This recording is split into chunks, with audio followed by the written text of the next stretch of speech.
A gente retorna agora a Brasília. Ministro interino do Gabinete de Segurança Institucional, Ricardo Capelli, foi convocado para depor na Comissão de Segurança Pública da Câmara dos Deputados. Repórter Catiúcia Sotomayor. Catiúcia, os deputados da comissão querem esclarecimentos sobre os ataques de 8 de janeiro. Inclusive, ele foi, na época, o interventor, né? Ele trabalhou como interventor em relação a partir do dia 8, na verdade, né?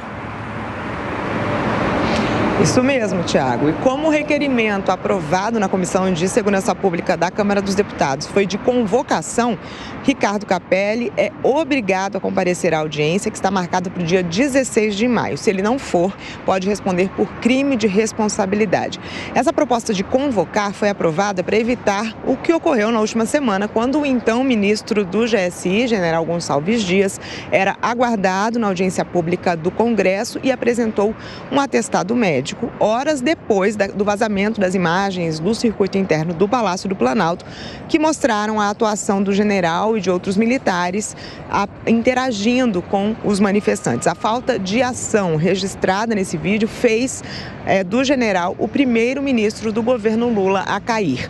Houve muita especulação sobre o possível fim do GSI neste governo. Antes disso, inclusive, ontem o vice-presidente Geraldo Alckmin, entretanto, que está como chefe do executivo em mais uma viagem de Lula, defendeu punição caso fique provado que houve colaboração de militares na invasão do Palácio do Planalto, mas disse que erros não justificam acabar com um órgão. Desde a queda de G. Dias, se falou muito também na troca de um militar por um civil no comando oficial do GSI. Mas nos bastidores a informação é que Lula manterá a posição tradicional numa clara tentativa de pacificação com as Forças Armadas. O principal candidato ao cargo é o militar da reserva Marco Antônio Amaro, que atuou como chefe do GSI no governo de Dilma Rousseff. Ele se reuniu com Lula antes da viagem à Europa e deve ter novo encontro com o presidente, que chega hoje às 10h30 da noite, ainda esta semana.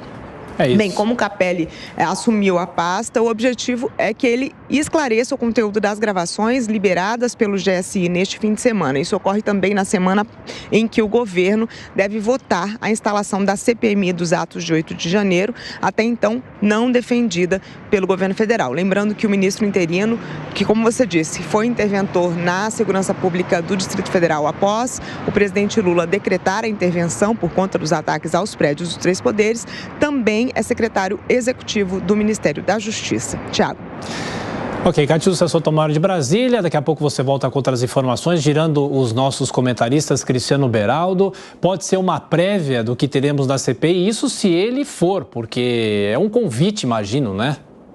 A gente teve uma sinalização do Ricardo Capelli, qual é a linha que o governo vai usar. Ele está responsabilizando a equipe do general Gonçalves Dias pelo que aconteceu ali, pela falta de proteção do Palácio do Planalto naquele 8 de janeiro. Mas o fato é que eles tiveram tempo suficiente na transição para montar uma equipe responsável e capaz de proteger a sede do Poder Executivo, da Presidência da República do Brasil, e ali houve uma falha assim absurda. O depoimento de ontem que tivemos daquele militar que aparece entregando água para os manifestantes também mostra ali um completo despreparo, argumentar que entregou água para poder acalmar os ânimos. Ora, que militares são esses? E aí a gente vê que o Lula está na Espanha criticando o Conselho de Segurança da ONU, um pleito que ele traz lá dos seus primeiros mandatos, em que o Brasil deveria fazer parte do Conselho de Segurança da ONU. Nós sequer conseguimos nos responsabilizar para dar segurança à sede da Presidência da República do Brasil. Então, assim, está absolutamente tudo errado nesse aspecto para o governo federal. E a CPMI vai acontecer, será instalada hoje, aparentemente, e ela vai transcorrer neste clima em que o governo federal tem muito sim a explicar.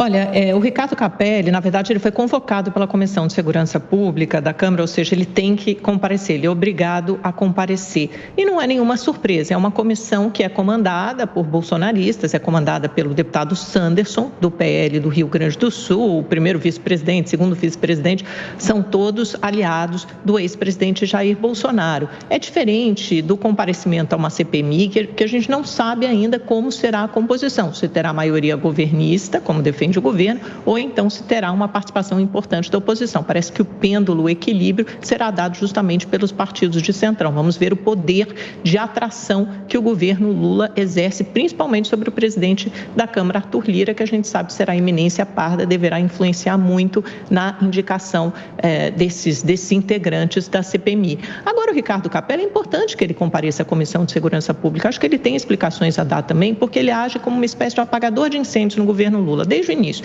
Primeiro, ele foi interventor da Segurança Pública no Distrito Federal, ficou lá por volta de um mês, acho que até pouco menos de 30 dias, apresentou um relatório robusto, consistente, explicando tintim por tintim o que houve em termos de falha, de operacionalização de segurança, dos apagões que houve. Não foi apagão de inteligência, porque inteligência e informação havia sobre a iminência de um ataque no 8 de janeiro, mas a inação da Força Policial do Distrito Federal. E ele exerce exatamente o mesmo papel no Gabinete de Segurança Institucional, porque parece que houve um apagão, de novo, de ação, em termos de ação, ou seja, houve incompetência, falha, omissão. Agora, isso é diferente de haver conivência do general Dias. Qualquer um que conheça, qualquer jornalista que conheça minimamente a história do G. Dias, ele era o cara que se colocaria na frente do Lula se o Lula levasse uma bala. Ele era o segurança privado particular do Lula desde o primeiro mandato, desde 2003. Foi no Lula 1, no Lula 2 e no Lula 3 assumiu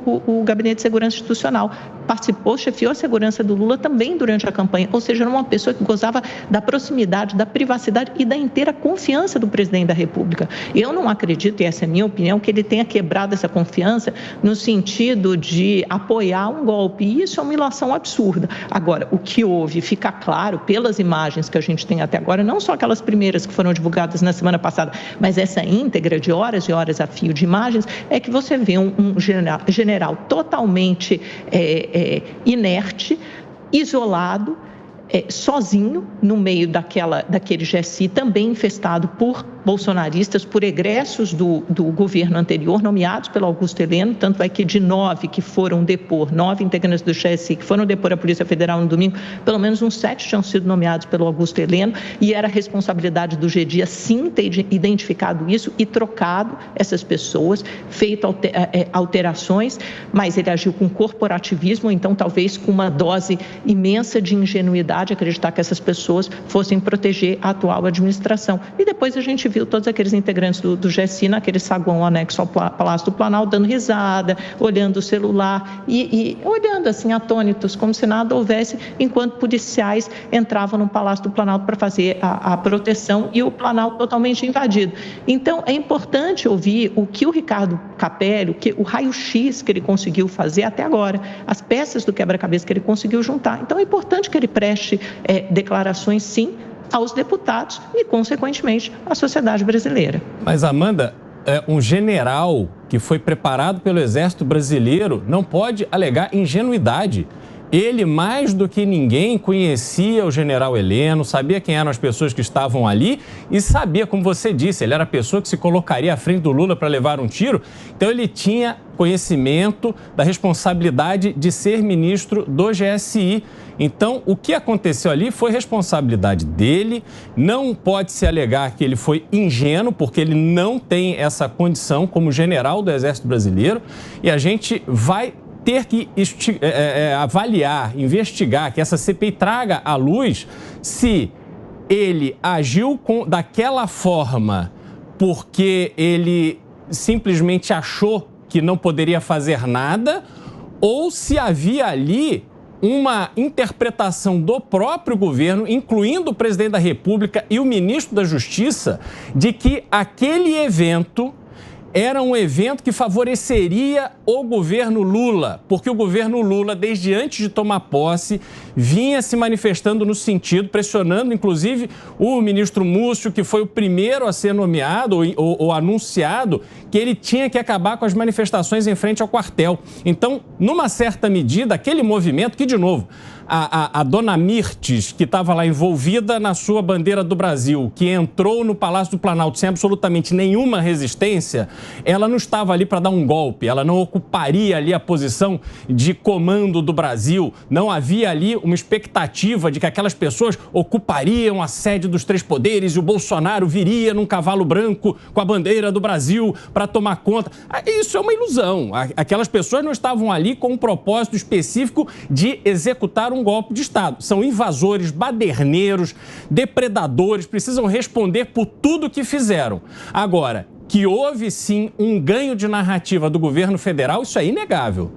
Não, Beraldo, me desculpe, aí você está misturando alhos com bugalhos. A dona Mirtes, envolvida numa bandeira do Brasil, uma falsa patriota, tal cidadã do bem, entre milhões de aspas, que invadiu o Palácio do Planalto, se tivesse sido presa em flagrante, provavelmente está entre as pessoas que se tornaram réis agora por determinação da maioria do Supremo Tribunal Federal. E elas são acusadas por denúncia da Procuradoria-Geral da República por associação criminosa e tentativa de deposição violenta do Estado Democrático de Direito e golpe de Estado. Qual foi a violência? Contra quem? Todos esses crimes previstos no Código de Processo Penal. Essas pessoas não são inocentes, ingênuas.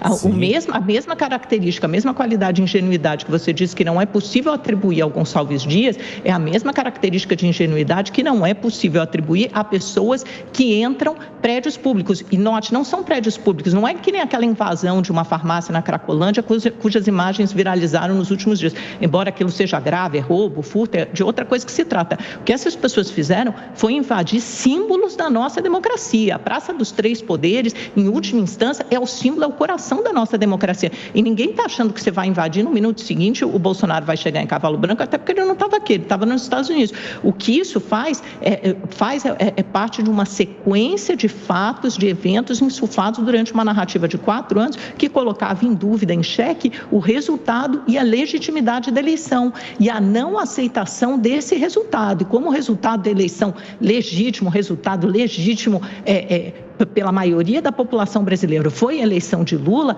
pessoas acamparam em frente ao quartel-general pedindo intervenção militar. Isso é inconstitucional, isso não está previsto na lei. Essas pessoas são criminosas e elas têm que ser responsabilizadas de acordo com a letra fria da lei. Agora, você achar que isso faz parte de uma que o governo federal se beneficiava nessa narrativa, então vamos olhar as imagens que vêm na sequência. As imagens que vêm na sequência mostram um Lula muito indignado e muito irritado chegando ao Palácio do Planalto, apontando para toda aquela depredação, quebradeira, destruição, ministros dele muito inflamados, o Dino, o Rui Costa, cobrando do ministro da Defesa, José Múcio, justamente por ter, supostamente, se havia alguma responsabilidade naquilo que tinha acontecido, como aquilo podia ter acontecido. Então, essa é a narrativa que você está repetindo aí, que a oposição quer fazer parecer. Os fatos, e os fatos são muito objetivos, é que apoiadores radicais do ex-presidente Jair Bolsonaro atacaram a República, o coração da democracia, no dia 8 de janeiro. Isso não tem nada a ver com conivência do atual governo, isso não tem nada a ver, são coisas completamente diferentes. Atacaram, e essa é a culpa. Se o atual governo teve responsabilidade de, em algum momento, não impedir ou não usar todas as forças de segurança, das forças de segurança das quais dispunha para impedir esse golpe, isso é um outro capítulo. Agora, o governo foi vítima e não agressor. A gente não pode confundir esses papéis, isso é fundamental. A gente não pode inverter o que aconteceu no dia 8 de janeiro, sob pena das futuras gerações não ficarem sabendo e de algo desse tipo gravoso e que ameaça a nossa democracia se repetir. Eu não estou dizendo que o governo federal foi autor do que aconteceu ali.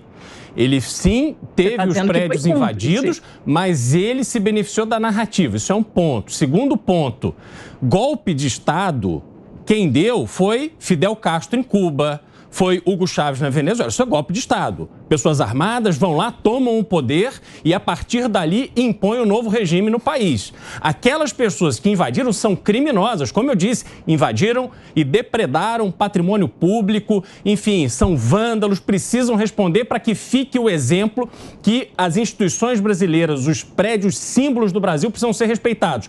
Agora, atribuir a essas pessoas o exemplo que nós usamos da dona Mirtes abraçada na sua bandeira, que ela estava ali como parte de um processo de golpe de Estado, não.